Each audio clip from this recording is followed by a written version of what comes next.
nós estamos aqui hoje com a nutricionista Paula Nunes e nós vamos conversar um pouquinho sobre alguns assuntos e relacionar a alimentação com a reabilitação na recuperação das lesões, seja após o esporte, no seu dia a dia, nas atividades de vida diária. Sei que tem muitas dúvidas com relação a isso e a gente sabe a importância da alimentação nesse processo de recuperação. Então estamos aqui hoje com Paula Nunes. Seja muito bem-vinda, Paula, e a gente vai conversar um pouquinho sobre esse assunto. Queria que você se apresentasse primeiro, Paula, falasse um pouquinho do seu trabalho, qual a sua especialidade e falasse um pouquinho do assunto com a gente, por favor. Primeiro, eu preciso agradecer. Obrigada pelo convite, é uma honra estar aqui, né? Ainda mais falando de um tema tão gostoso, né? Sim. Que é alimentação. Bom, eu sou formada já há 18 anos, sou nutricionista, gastrônoma também, e eu me especializei na área da modulação intestinal e da epigenética. O que quer dizer isso? É uma área nova, uma ciência nova que fala que tudo que a gente come, ou mesmo não come, vai influenciar bactérias que a gente tem no nosso intestino. Afinal, temos 8 metros de intestino. Então, dentro do intestino, a gente vai ter essas bactérias que vão crescer conforme que a gente come, né? Então, a alimentação é muito importante, porque o que você vai comer, ela vai nascer, né, crescer bactérias boas ou ruins. E com isso, a gente também liga processos inflamatórios, dores e toda a nossa genética, entre doenças autoimunes e tudo mais, né?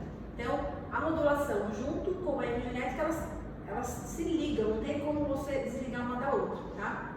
Então é isso que eu faço lá no consultório, além de ensinar meu paciente cozinhar, porque eu entendo que o que tem que ficar é a alimentação, né? Porque eu, como nutricionista, minha ferramenta é a comida.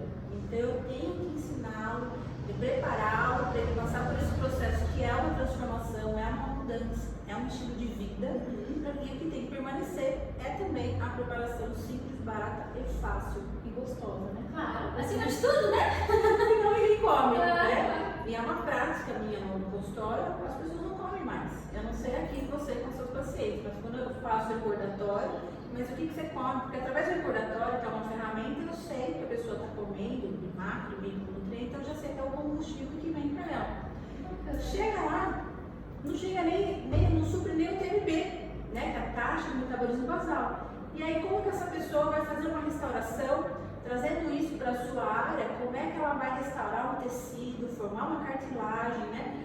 Se ela não tem a matéria-prima com a qual ela precisa. Perfeito. Se ela não toma água, que precisa ser levado os nutrientes e tirado toxina. Claro, Né? claro. Então, isso é uma prática que todo mundo acha que para perder peso tem que passar fome. Né? E não é isso. É o contrário. Comer comida que o seu corpo vai funcionar e a inflamação vai embora, porque existe um processo inflamatório diante de toda essa doença, né? Obesidade, enfim, qualquer outra patologia é um processo inflamatório. Perfeito. Acho que ficou extremamente claro, né? A excelente profissional que a gente tem aqui hoje. E vamos então começar a relacionar a questão da nutrição, da alimentação e essa biomodulação intestinal com essa área de reabilitação, de lesões. A gente sabe que para o funcionamento das nossas células do corpo, seja para regeneração, para reação anti-inflamatória, antioxidante, a gente precisa que haja combustível, que haja energia e que todas as células funcionem de forma harmônica. Fala para mim, qual é a relação, Paula, da boa alimentação com esse funcionamento anti-inflamatório, antioxidante que age diretamente nesse processo inflamatório de lesões dentro da fisioterapia, por exemplo? Então, como eu já até citei, o que a gente come de bom, né, favorece bactérias boas. E o ruim também, né, vai favorecer a aumentar fatores transcricionais inflamatórios. Um exemplo, com o crescimento de bactérias ruins, elas têm um LPS. Na sua superfície dessas bactérias existe o LPS, que é o lipopolissacarídeo. Então, quando você tem um consumo muito grande desse alimento, que a gente fala que é do tipo ocidental, essa comida que a gente vê mais industrializadas, açúcares refinados, eles vão crescer. E esse LPS, ele vai migrar para onde? Para o nosso intestino. E quando chega no nosso intestino, ele é cheio de microvelocidades, porque ele tem vários receptores para justamente fazer a entrada, a absorção desse alimento para nos nutrir. Só que ele também tem um receptor, que é o Toll-like receptor 4. Uma vez que esse LPS se liga nesse receptor, ele passa pela nossa barreira, né? nossas microvelocidades, ele vai ativar citocinas inflamatórias. Então ele vai lá no macrófago, ele vai lá com a interleucina, ele vai no TNF-alfa e ele vai produzir um processo inflamatório que, para quem já tem um problema, né, principalmente um trauma que ele sofreu, vai acometer mais dor, porque a gente vai trabalhar para chegar até no CLOX2, clooxigenase 2, que é o da dor especificamente. Tá? Então todo esse processo, o fator transcricional vai levar ao NF-κB, que é um fator transcricional que ainda vai levar a outros ali que vão promover mais edema, mais inchaço e dor. Tá? Então tem toda essa relação. Então não é simplesmente só fazer a fisioterapia, que é muito importante para a reabilitação, claro, mas é tirar o alimento. Não adianta também só suplementar. Ah, então vou continuar comendo e vou esquecer, exatamente. Colocar um colágeno, uma creatina, que a gente sabe que é excelente, né, para restauração, principalmente falando de articulação. Mas não é só isso, se ele continuar comendo esse alimento, né, não vai ter tanto sentido ali, porque ele mesmo assim está produzindo tudo isso. Tudo isso, entendi. A gente sempre fala desse assunto porque a gente aqui tem pacientes que a gente percebe que tem uma dificuldade um pouco maior na reabilitação e que o processo inflamatório, que deveria durar um tempo menor, acaba prolongando por um tempo muito maior, se tornando até crônico, e a gente vê que às vezes a questão da alimentação, ela está muito presente ali. O paciente ele tem um déficit alimentar um pouco mais significativo, ou ele se alimenta de forma errada, ou ele consome, ingere alimentos que possam estar causando essa sensibilização. Eu gostaria de saber se realmente acontece isso, se os alimentos eles são capazes de piorar, se existem alimentos que realmente pioram a inflamação, se tem essa relação, por exemplo, o açúcar em pacientes diabéticos, tem essa relação dos alimentos mesmo? Tem toda essa relação, aliás, existe até uma lista enorme, né, sobre alimentos inflamatórios, mas o clássico, né, alimentos industrializados, tudo que está dentro de uma caixa. Ele vai ter o aditivo conservante. Então, na hora de ele cair no seu intestino, ele também vai causar esse efeito, essa briga do nosso sistema imunológico, ele não entende que é um alimento. Ele vai causar também essa reação adversa, vamos dizer assim. Além do açúcar, né, que dá pico glicêmico, além de nos viciar, porque ele trabalha também neurotransmissores como a dopamina, aquela questão da recompensa.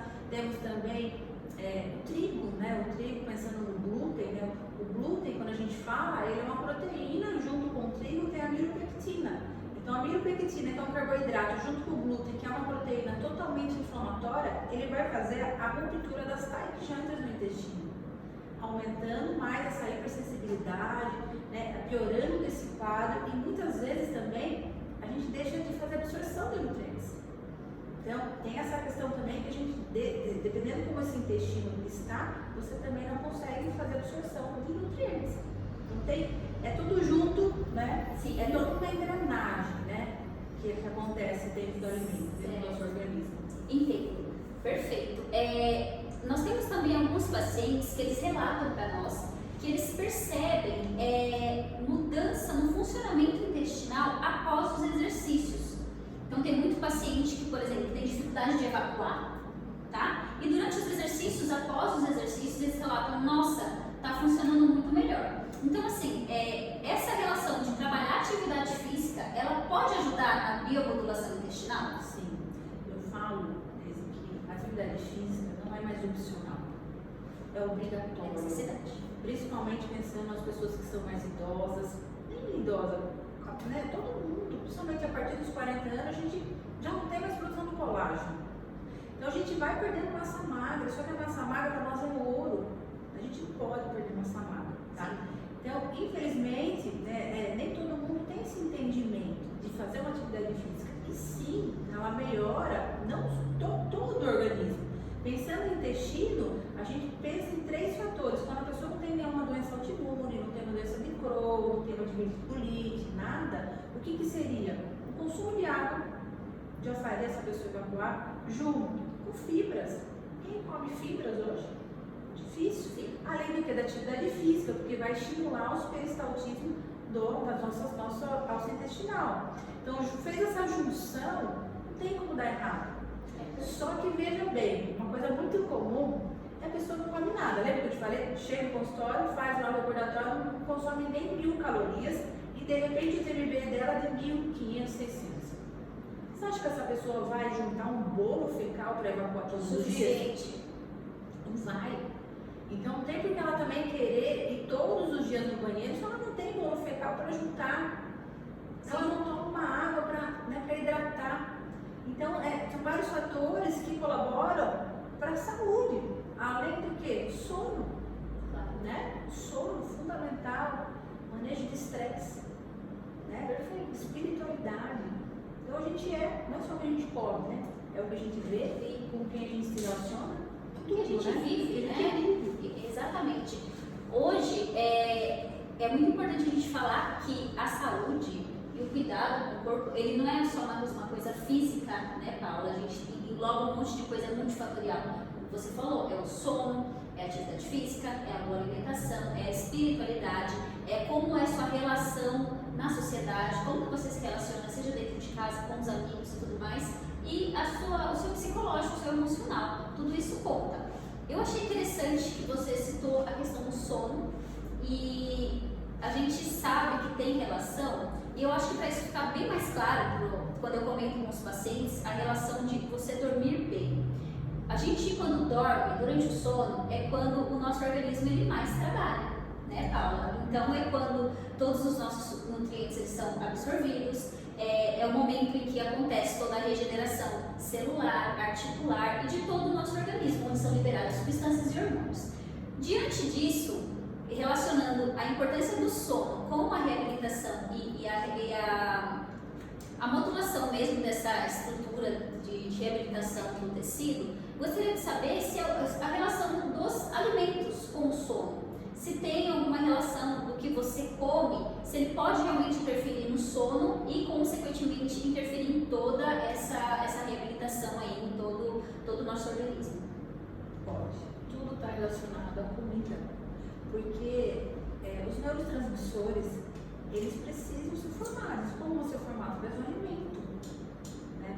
Então, se eu não tenho selênio, eu não tenho zinco, não tenho magnésio, como é que eu vou formar o hormônio da minha tireoide? Como é que essa tireoide vai formar os outros neurotransmissores? Então, está tudo relacionado. Então, uma vez, né, pensando, né, primeiro no alimento, que é a fonte importante para formar, existem outros alimentos que pioram na condição porque eles vão estimular mais o cérebro. Então, tem alimentos que eu entendo que de manhã a gente sempre tem que trabalhar os neurotransmissores para nos deixar ativos, a acetilcolina, a dopamina e tal. Mas vai chegando à tarde, a gente já tem que estimular o quê? O GABA. O GABA é aquele neurotransmissor que a gente quer à noite. Porque senão a gente fica muito excitado, coloca café, chá verde, às vezes também o cacau, tem pessoas que são continentas, o cacau também tem que ver se pode colocar ou não. Tem pessoas que ficam agitadas, elas não vão chegar no sono. Além de fazer higiene do sono, né? Da tela da TV, do estudar até tarde, né? Tem tudo isso, né? Então, tudo tem que favorecer.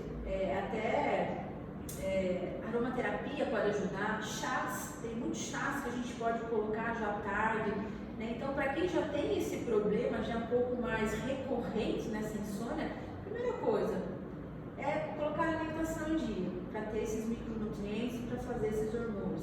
Segundo, pensar em atividade física, né? Porque a atividade física também vai cansar, vai fazer com que ele, né, à noite esteja mais cansado. Pensar nessa higienização do ambiente, do sono, da luz, da aromaterapia, né? Junto com o chá também, né? Então, todos os fatores que vai conduzir ao sono. E, puxa, mesmo assim não consigo dormir. Puxa, tem ansiolíticos, tem outros né, fitoterápicos, né, hoje na nutrição, que são muito bem-vindos, que ainda não caem na classe dos medicamentos. Sim. Mas saiba que no intestino também a gente faz serotonina. 80% da serotonina também está aqui. E que está ligado também com o neurotransmissores, né? Então um liga o outro, porque um tem que dar de manhã, tem que dar de tarde, tem que dar de noite, um se liga, né? E a melatonina, para ela chegar, quem é precursora da melatonina é serotonina. Então se você não tem essa serotonina feita aqui, como é que você vai fazer uma melatonina? Percebe? Claro. A engrenagem? Interessante. E isso é legal para a gente entender que o nosso corpo, ele é um todo. É uma engrenagem, é uma mecânica, assim, impressionante, mas se uma pecinha está fora do lugar, tudo já começa a ficar um pouco mais bagunçado, digamos assim. E por que eu friso tanto nessa questão do sono? Porque tem muitos pacientes que chegam aqui, o paciente às vezes ele está super bem. Aí ele tem uma má noite de sono, no dia seguinte ele já chega, eu estou com um pouco mais de dor hoje, estou me sentindo um pouco mais desanimado, isso ele faz com que ele não rinda durante a fisioterapia. E para a gente ver a relação extremamente direta entre a alimentação e o sono.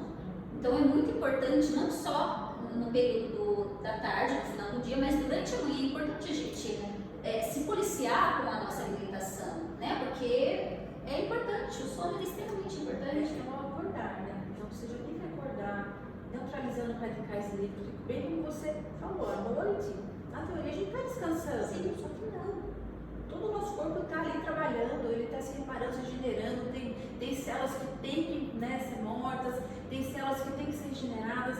Então assim, imagine quando você acorda, né? O que você, de manhã, você está com o seu metabolismo ali que sobrou dali, né? Então a gente chama de radicais livres. Você tem que neutralizar isso. Então já é de manhã que você começa a dar comando para o seu DNA, não é só à noite antes de dormir vou tomar um chazinho para dormir. Não, já é de manhã, dando nutrientes, né? Para quem tem muita compulsão, não sei se você vê aqui muita compulsão, tem aquela fome, 4, 5 horas. Então já tem que colocar fontes proteicas de gordura boa já de manhã para diminuir essa compulsão, né? Então, não adianta só chegar naquele momento e daí vai tomar uma cápsula. Elas são bem-vindas? São, mas como um todo, né? O suplemento, igual eu falei, o suplemento ele vem para suplementar. Para agregar, né? Não vem como forma de alimento, ele não vai entrar como matéria-prima, ele entra como um suplemento. Perfeito. E é até bom destacar esse assunto para a gente falar realmente. O suplemento é importante, mas precisa primeiro ter uma boa base alimentar, né, Paula? Então, não adianta tomar cápsulas de colágeno, de creatina, de outros suplementos se você não tem uma boa base alimentar, né? Porque a gente entende que o nosso corpo ele é capaz de fornecer tudo aquilo que a gente precisa, desde que a gente forneça para ele também, né? Então é isso. Eu queria falar sobre um fator interessante também, que é o fator genético. E esse fator genético ele pega um pouquinho. Então a gente sabe que o fator genético está dentro da gente, cada um tem o seu. E tem pacientes, por exemplo, eu vou falar da fisioterapia, que tem mais predisposição a ter processos inflamatórios, ter doenças inflamatórias, né? Tem casos de pacientes aqui que tem, já passa comigo há muito tempo e tem essa tendência, essa predisposição a processos inflamatórios. E a alimentação, ela ajuda nesses casos. Então, assim, pacientes que têm predisposição genética a ter mais doenças inflamatórias, seria interessante fazer um acompanhamento nutricional para ajudar a diminuir esses sintomas? Como que funciona? Nós temos nossos genes. O mesmo gene que a gente tem quando nasceu é o mesmo que a gente vai morrer. Tá? Isso não muda, isso é imutável. O que a gente fala? Que a epigenética é aquilo que está em cima do seu gene. Então a influência do que você come ou deixa de comer, como também atividade física, o sedentarismo, o estresse, o manejo, o sono, tudo isso liga o seu gene. Então, se essa pessoa já tem uma genética, uma característica genética mais pró-inflamatória, ou seja, com homozigose nos mesmos genes inflamatórios, ela vai ter muito mais propensão, né, de ativar isso conforme um trauma, um estresse, alguma coisa. Mas isso é passível, é possível de desligar. Né? É isso que eu faço no consultório, eu desligo esse gene, porque mudar no mundo. Então, através de um teste genético, a gente já tem o perfil genético dele, através dos exames bioquímicos, a gente já vê marcadores, né, bioquímicos ali inflamatórios, sem ver valor de referência, tá? Vamos pensar antes de aparecer o valor de referência, tratar antes, prevenindo antes. Junto com o sinal e sintoma desse paciente, é tratar aquilo, né, que está no momento mais necessário, porque é muita coisa, às vezes você pega no painel genético que você tem que trabalhar. Então você vai no foco, no caso seu, dor, então vamos pegar esses polimorfismos que a gente fala que são mais inflamatórios, vamos silenciar. De que forma? Tirando alimento inflamatório, aí sim colocando ativos, fazendo doses de ataque de ativos específicos para cada patologia, para você silenciar. Só que se ele tem esse gene, a vida inteira ele vai ter que tomar, não é que nem uma deficiência de uma vitamina e uma vez você supriu, ok, né? Mas se ele tem um polimorfismo ali até nessa deficiência das vitaminas, você tem que suplementar a vida inteira. O que vai diminuir são as doses, ou mesmo os ativos, porque a gente sempre cicla. Hoje tem muitas sugestões. E existe a particularidade, que pode ser que uma boswellia serrata para um paciente seja ruim, mas uma erva baleia seja boa. Então a gente vai ciclando nesses anti-inflamatórios, mas a gente faz realmente uma programação, um desligamento, né, para depois ele viver bem. Claro. Mas isso é um estilo de vida. É uma mudança. É uma né? mudança. Então, hoje em dia, a questão nutricional não é mais dieta, é uma mudança do estilo de vida. Então ele vai ter que viver isso. Claro, vai ter situações, minha mesmo, vou trazer um pouquinho, dar um exemplo. Eu tenho osteoartrite, nunca soube que eu tinha. Então depois que eu fiz meus exames genéticos, eu vi, falei, nossa, mas nunca tive dor e tal, né? Depois do Covid, pá, ela ativou. Passou, silenciei, tudo, tava bonitinha. Quando a minha cachorrinha apareceu, de novo, voltou. Então, o gatilho emocional também, só que isso a gente não controla, né? Isso você não controla, é difícil. Agora, o que demanda de nós, o nosso estilo de vida, né? Realmente o comer, o cozinhar, a alimentação, isso eu consigo controlar, o restante eu não consigo. Exatamente. Né? Então, tem esses fatores também que podem ocasionar, mas isso não é a regra, tem que ser uma exceção do que aconteceu, mas o que depender de mim, eu tenho que viver isso. E sábado, domingo e feriado, tá? Não existe lixo, tá, gente? gente? Aí eu ensino a fazer shots, fazendo outras coisas para diminuir aquele impacto.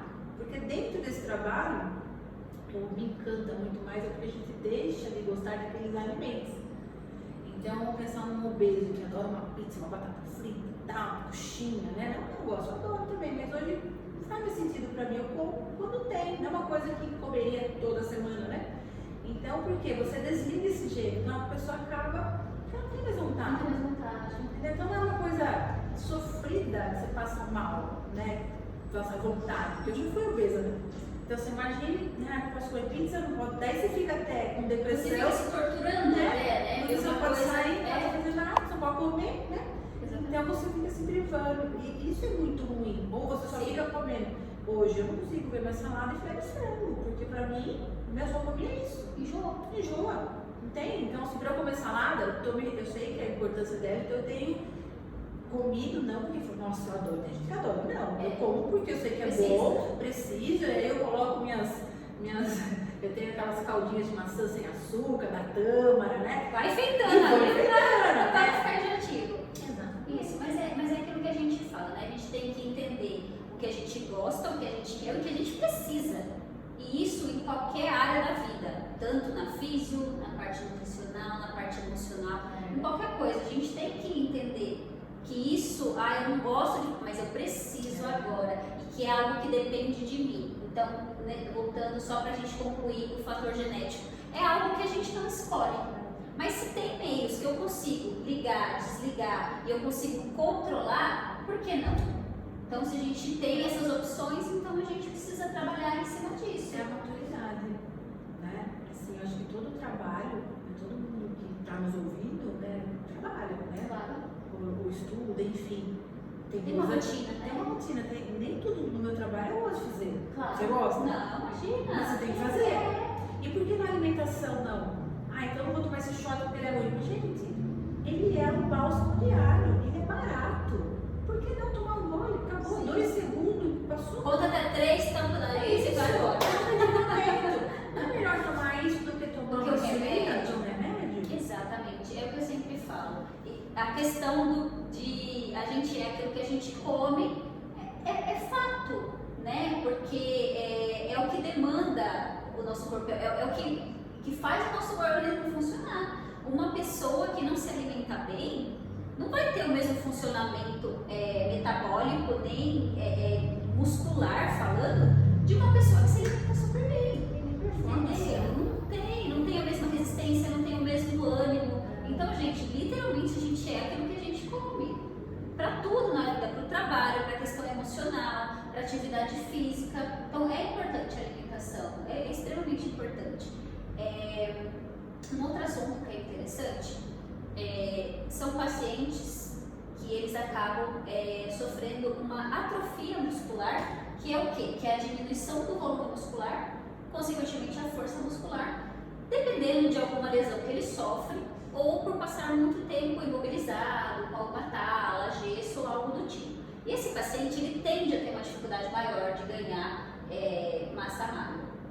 Mas também os pacientes que fazem exercício e mesmo assim eles têm uma dificuldade maior de evoluir. E a gente vai lá investigar um pouco sobre a alimentação e o paciente não se alimenta de uma forma tão adequada, ou o paciente só toma um café e passa o dia inteiro sem comer e tudo mais. E a gente sabe hoje que tem valores me corrija se eu estiver errada, de proteína e de carboidrato que a gente deve comer de acordo com a nossa situação, com a nossa necessidade.